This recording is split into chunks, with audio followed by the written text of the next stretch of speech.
जिसके भाग्य नसीब में है वही सुन पाते हैं शनिदेव की शनिवार व्रत कथा। शनिदेव की व्रत कथा सुनने मात्र से होती है समस्त इच्छाओं की पूर्ति, वह रंग से राजा बन जाता है। प्रिय दर्शक, हमारे YouTube चैनल में हार्दिक स्वागत है। दोस्तों, सौर मंडल में स्थित ग्रहों की गति अनुसार ही जीवन में भाग्योदय, उतार चढ़ाव इत्यादि घटित होता है।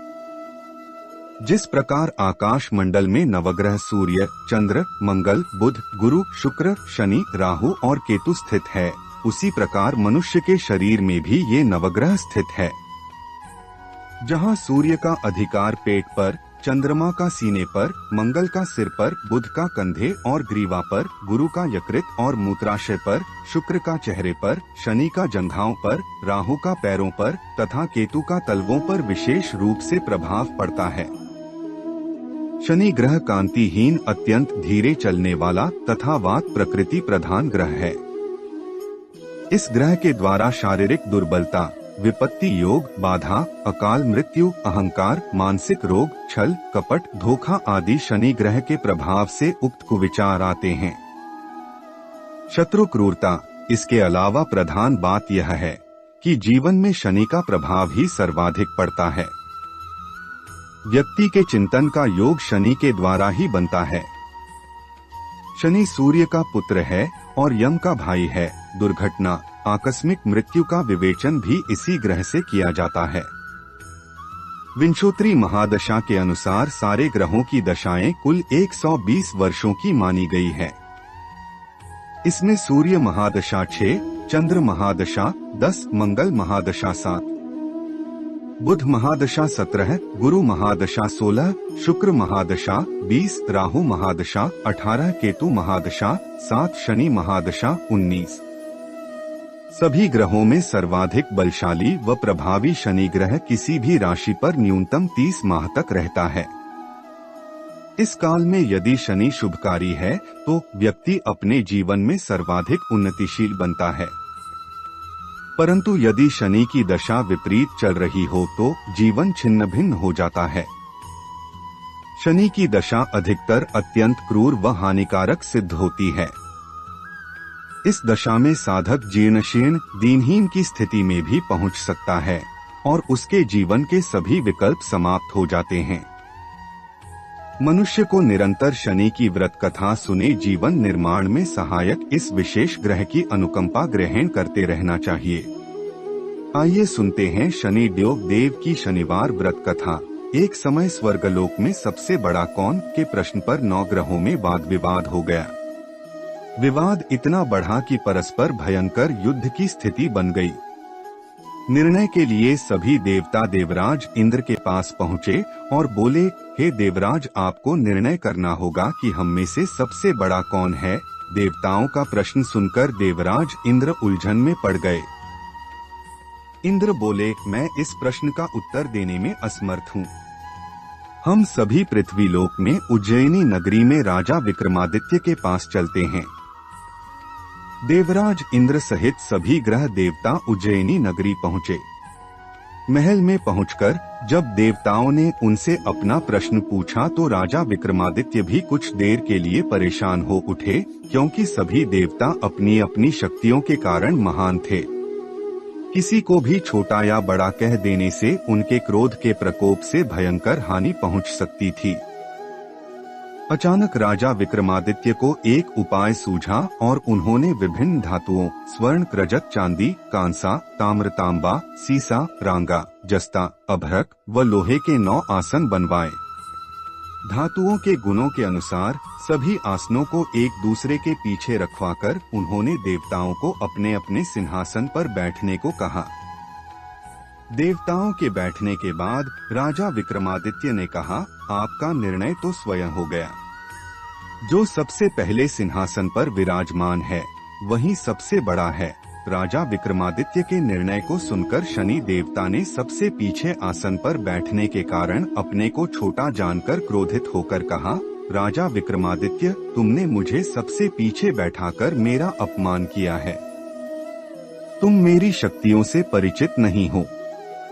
मैं तुम्हारा सर्वनाश कर दूंगा। शनि ने कहा, सूर्य एक राशि पर 1 महीने, चंद्रमा 2.25 दिन, मंगल 1.5 महीने, बुध और शुक्र 1 महीने, बृहस्पति 13 महीने रहते हैं। लेकिन मैं किसी राशि पर 7.5 वर्ष 7.5 तक रहता हूँ। बड़े बड़े देवताओं को मैंने अपने प्रकोप से पीड़ित किया है। राम को 7.5 के कारण ही वन में जाकर रहना पड़ा और रावण को 7.5 के कारण ही युद्ध में मृत्यु का शिकार बनना पड़ा। राजा, अब तू भी मेरे प्रकोप से नहीं बच सकेगा। इसके बाद अन्य ग्रहों के देवता तो प्रसन्नता के साथ चले गए, परंतु शनि देव बड़े क्रोध के साथ वहां से विदा हुए। राजा विक्रमादित्य पहले की तरह ही न्याय करते रहे। उनके राज्य में सभी स्त्री पुरुष बहुत आनंद से जीवन यापन कर रहे थे। कुछ दिन ऐसे ही बीत गए। उधर शनि देवता अपने अपमान को भूले नहीं थे।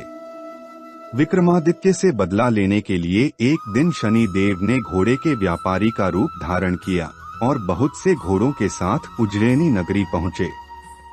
राजा विक्रमादित्य ने राज्य में किसी घोड़े के व्यापारी के आने का समाचार सुना तो अपने अश्वपाल को कुछ घोड़े खरीदने के लिए भेजा। घोड़े बहुत कीमती थे। अश्वपाल ने जब वापस लौटकर इस संबंध में बताया तो राजा विक्रमादित्य ने स्वयं आकर एक सुंदर व शक्तिशाली घोड़े को पसंद किया। घोड़े की चाल देखने के लिए राजा उस घोड़े पर सवार हुए तो वह घोड़ा बिजली की गति से दौड़ पड़ा। तेजी से दौड़ता घोड़ा राजा को दूर एक जंगल में ले गया और फिर राजा को वहां गिराकर जंगल में कहीं गायब हो गया। राजा अपने नगर को लौटने के लिए जंगल में भटकने लगा, लेकिन उन्हें लौटने का कोई रास्ता नहीं मिला। राजा को भूख प्यास लगाई। बहुत घूमने पर उसे एक चरवाहा मिला। राजा ने उससे पानी मांगा। पानी पीकर राजा ने उस चरवाहे को अपनी अंगूठी दे दी। फिर उससे रास्ता पूछकर वह जंगल से निकलकर पास के नगर में पहुंचा। सेठ ने राजा को बहुत भाग्यवान समझा और खुश होकर उसे अपने घर भोजन के लिए ले गया। सेठ के घर में सोने का एक हार खूंटी पर लटका हुआ था। राजा को उस कमरे में छोड़कर सेठ कुछ देर के लिए बाहर गया। तभी एक आश्चर्यजनक घटना घटी। राजा के देखते देखते सोने के उस हार को खूंटी निगल गई। सेठ ने कमरे में लौटकर हार को गायब देखा तो चोरी का संदेह राजा पर ही किया, क्योंकि उस कमरे में राजा ही अकेला बैठा था। सेठ ने अपने नौकरों से कहा कि इस परदेसी को रस्सियों से बांधकर नगर के राजा के पास ले चलो। राजा ने विक्रमादित्य से हार के बारे में पूछा तो उसने बताया कि उसके देखते ही देखते खूंटी ने हार को निगल लिया था। इस पर राजा ने क्रोधित होकर चोरी करने के अपराध में विक्रमादित्य के हाथ पांव काटने का आदेश दे दिया। राजा विक्रमादित्य के हाथ पांव काटकर उसे नगर की सड़क पर छोड़ दिया गया। कुछ दिन बाद एक तेली उसे उठाकर अपने घर ले गया और उसे अपने कोल्हू पर बैठा दिया। राजा आवाज देकर बैलों को हाँकता रहता। इस तरह तेली का बैल चलता रहा और राजा को भोजन मिलता रहा। शनि के प्रकोप की 7.5 पूरी होने पर वर्षा ऋतु प्रारंभ हुई। राजा विक्रमादित्य एक रात मेघ मल्हार गा रहा था कि तभी नगर के राजा की लड़की राजकुमारी मोहिनी रथ पर सवार उस तेली के घर के पास से गुजरी। उसने मेघ मल्हार सुना तो उसे बहुत अच्छा लगा और दासी को भेजकर गाने वाले को बुला लाने को कहा। दासी ने लौटकर राजकुमारी को अपंग राजा के बारे में सब कुछ बता दिया। राजकुमारी उसके मेघ मल्हार से बहुत मोहित हुई। अतः उसने सब कुछ जानकर भी अपंग राजा से विवाह करने का निश्चय कर लिया। राजकुमारी ने अपने माता पिता से जब यह बात कही तो वे हैरान रह गए। रानी ने मोहिनी को समझाया, बेटी, तेरे भाग्य में तो किसी राजा की रानी होना लिखा है, फिर तू उस अपंग से विवाह करके अपने पाप पर कुल्हाड़ी क्यों मार रही है। राजकुमारी ने अपनी जिद नहीं छोड़ी। अपनी जिद पूरी कराने के लिए उसने भोजन करना छोड़ दिया और प्राण त्याग देने का निश्चय कर लिया। आखिर राजा रानी को विवश होकर अपंग विक्रमादित्य से राजकुमारी का विवाह करना पड़ा। विवाह के बाद राजा विक्रमादित्य और राजकुमारी तेली के घर में रहने लगे।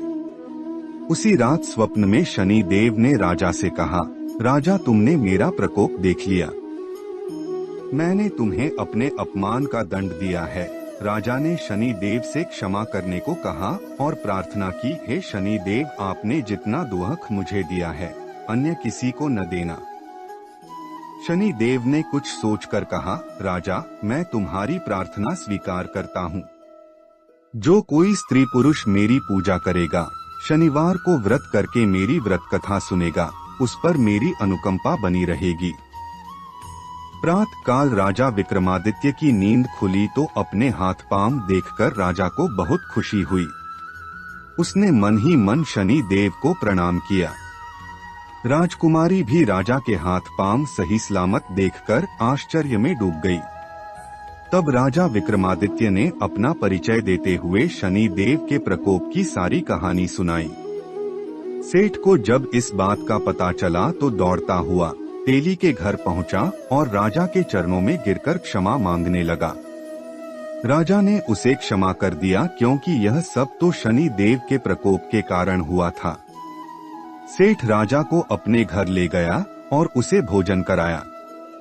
भोजन करते समय वहां एक आश्चर्यजनक घटना घटी। सबके देखते देखते उस खूंटी ने हार उगल दिया। सेठ जी ने अपनी बेटी का विवाह भी राजा के साथ कर दिया और बहुत से स्वर्णाभूषण धन आदि देकर राजा को विदा किया। राजा विक्रमादित्य राजकुमारी मोहिनी और सेठ की बेटी के साथ उज्जैनी पहुँचे तो नगरवासियों ने हर्ष से उनका स्वागत किया। अगले दिन राजा विक्रमादित्य ने पूरे राज्य में घोषणा कराई कि शनिदेव सब देवों में सर्वश्रेष्ठ हैं। प्रत्येक स्त्री पुरुष शनिवार को उनका व्रत करें और व्रत कथा अवश्य सुनें। राजा विक्रमादित्य की घोषणा से शनि देव बहुत प्रसन्न हुए। शनिवार का व्रत करने और व्रत कथा सुनने के कारण सभी लोगों की मनोकामनाएं शनि देव की अनुकंपा से पूरी होने लगीं। सभी लोग आनंद पूर्वक रहने लगे। इस वर्णन का तात्पर्य यही है कि शनि की विपरीत दशा में मनुष्य राजा से रंक बन जाता है। उसके जीवन की सभी परिस्थितियां छिन्न भिन्न हो जाती हैं। शनि को ज्योतिष में विच्छेदात्मक ग्रह माना गया है। एक ओर शनि मृत्यु प्रधान ग्रह, वहीं दूसरी ओर शुभ होने पर भौतिक जीवन में श्रेष्ठता भी देता है। शनि का फल तत्काल व निश्चित रूप से प्राप्त होता है। शनि शुभ होने पर अत्यंत व्यवस्थित, व्यावहारिक, परिश्रमी, गंभीर, स्पष्ट वक्ता बना देता है। आत्मविश्वासी, प्रबल इच्छा शक्ति युक्त, महत्वाकांक्षी, श्रेष्ठ आचरण करने वाला, हर कार्य में सावधान रहने वाला होता है। शनि प्रभावी जातक व्यवसाय में चतुर, कार्यपटुता में कुशल होता है। साथ ही मनुष्य के मन का भेद लेने में शनि प्रधान व्यक्ति दक्ष होते हैं।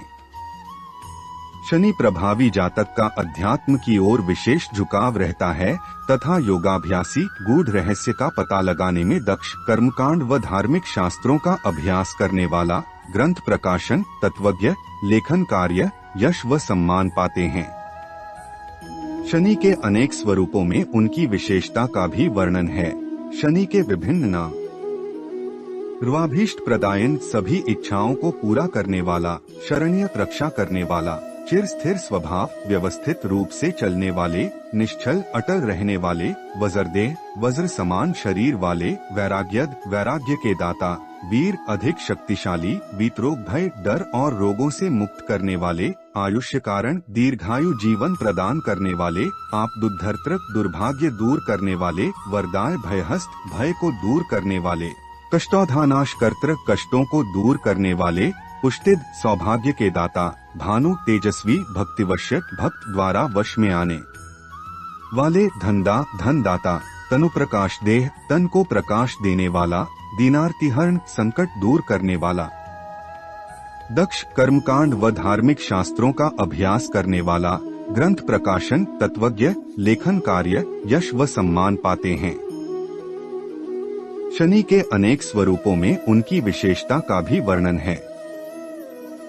शनि के विभिन्न नाम: सर्वाभीष्ट प्रदायन, सभी इच्छाओं को पूरा करने वाला; शरण्यक, रक्षा करने वाला; चिर स्थिर स्वभाव, व्यवस्थित रूप से चलने वाले; निश्चल, अटल रहने वाले; वज्रदेह, वज्र समान शरीर वाले; वैराग्यद, वैराग्य के दाता; वीर, अधिक शक्तिशाली; वीतरोग, भय, डर और रोगों से मुक्त करने वाले; आयुष्य कारण, दीर्घायु जीवन प्रदान करने वाले; आप दुर्धर्त्रक, दुर्भाग्य दूर करने वाले; वरदाय, भयहस्त, भय को दूर करने वाले; कष्टौधानाश कर्तृक, कष्टों को दूर करने वाले; पुष्टिद, सौभाग्य के दाता; भानु, तेजस्वी, भक्तिवश्यक, भक्त तद्वारा वश में आने वाले; धनदा, धन दाता; तनु प्रकाश देह, तन को प्रकाश देने वाला; दीनार्ति हरण, संकट दूर करने वाला; दैन्यनाश कराए, दुख का नाश करने वाला; भय दूर करने वाला; परभीतिहर।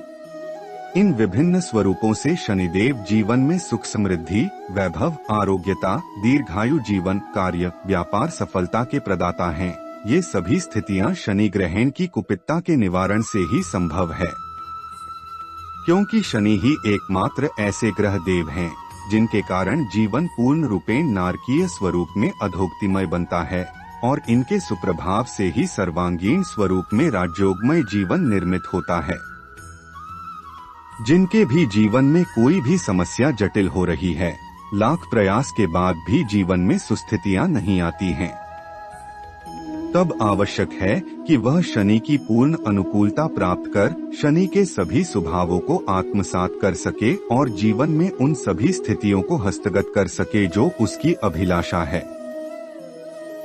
शनि मंत्र: प्राप्री प्रो शनः सर्व बाधा निवारणाय शनिश्चराय वशमानाय फट।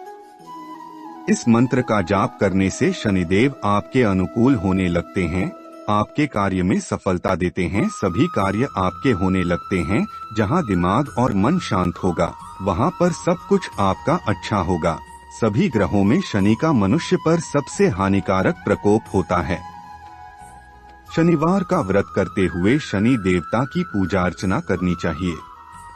वैसे तो शनिवार का व्रत कभी भी शुरू किया जा सकता है, लेकिन श्रावण मास में शनिवार का व्रत प्रारंभ करने का विशेष महत्व माना गया है। कैसे करें शनिवार का व्रत? ब्रह्मा मुहूर्त में उठकर के जल से स्नान करें। तत्पश्चात पीपल के वृक्ष पर जल अर्पण करें। लोहे से बनी शनि देवता की मूर्ति को पंचामृत से स्नान कराएं। फिर इस मूर्ति को चावलों से बनाए 24 दल के कमल पर स्थापित करें। इसके बाद काले तिल, फूल, धूप, काला वस्त्र व तेल आदि से पूजा करें। पूजन के दौरान शनि के इन 10 नामों का उच्चारण करें: कोनस्थ, कृष्ण, पिप्पला, सौरी, यम, पिंगलो, रोद्रोत्को, बभ्रु, मंद, शनैश्चर। पूजन के बाद पीपल के वृक्ष के तने पर सूत के धागे से 7 परिक्रमा करें। इसके पश्चात मंत्र से शनि देव की प्रार्थना करें: शनैश्चर नमस्तुभ्यं नमस्ते त्वत् राहवे, केतवेऽथ नमस्तुभ्यं सर्वशांति प्रदो भव। इसी तरह 7 शनिवार तक व्रत करते हुए शनि के प्रकोप से सुरक्षा के लिए शनि मंत्र की समिधाओं में, राहु की कुदृष्टि से सुरक्षा के लिए दूर्वा की समिधा में, केतु से सुरक्षा के लिए केतु मंत्र में कुशा की समिधा में, कृष्ण जौ, काले तिल से 108 आहुति प्रत्येक के लिए देनी चाहिए। फिर अपनी क्षमतानुसार ब्राह्मणों को भोजन कराएं तथा लौह वस्तु, धन आदि का दान करें। इस तरह शनि देव का व्रत रखने से दुर्भाग्य को भी सौभाग्य में बदला जा सकता है तथा हर विपत्ति दूर होती है। इस चैनल का मकसद यही है, सनातन धर्म के प्राचीन रहस्य ज्ञान आप तक पहुँचे। उम्मीद है यह प्रस्तुति पसंद आई है। कमेंट में हर हर महादेव लिखें और ऐसे ही ज्ञान भरी बातें जानने के लिए हमारे चैनल को सब्सक्राइब करें, लाइक करें। धन्यवाद।